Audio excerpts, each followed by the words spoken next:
Hey all, Jason Levon, priest at St. Luke's Episcopal Church in Milwaukee, Wisconsin, and welcome to another edition of Pause and Pray. One of the unexpected gifts of having schools closed and families self-quarantining at home has been all of the children that have been out throughout the day in the neighborhood in which I live playing in their yards. And it's been really, really nice and holy to encounter the life and joy they add to the day.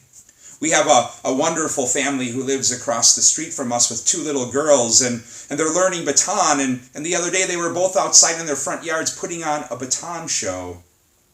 We have another little neighbor who's taken this time off of school to try to master the pogo stick. Initially, she wasn't able to even do one jump without the help of her mom or dad. But now I see her outside every day with her helmet on, and she easily surpasses 100 jumps, counting each time, trying to set a new record every time she gets on the pogo stick. Or I think of a wonderful encounter I had yesterday in the park nearby when I was walking Blue.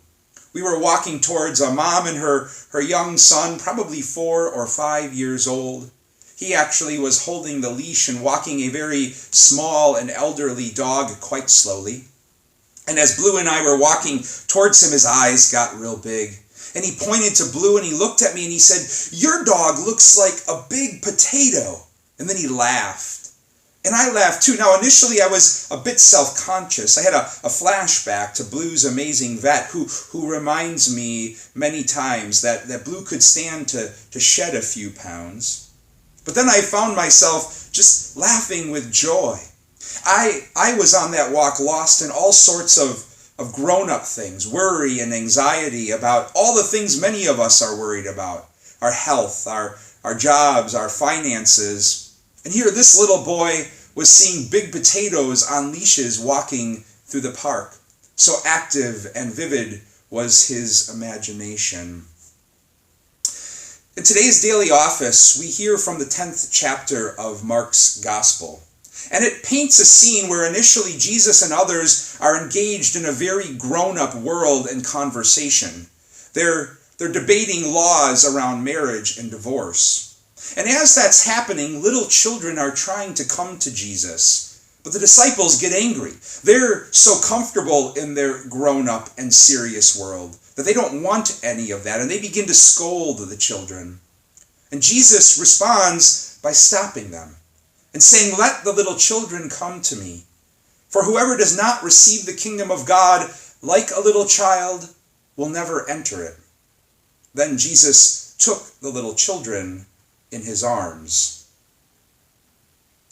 I find myself, in light of that passage, invited to pause and to pray and marvel at all the many little gifts, the little ways in which I find God breaking into the seriousness of my life and the grown-up world that I get stuck in from time to time.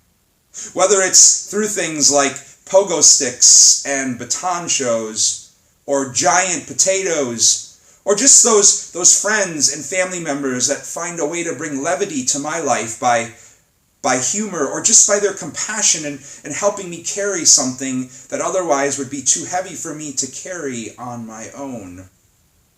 And I invite you to pause and to pray about the same.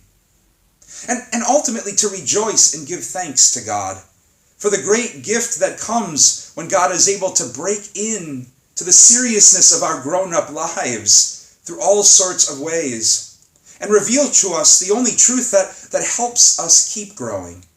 Namely, that while we may have grown up, all of us still have a lot of growing to do. God's peace and blessings to you all.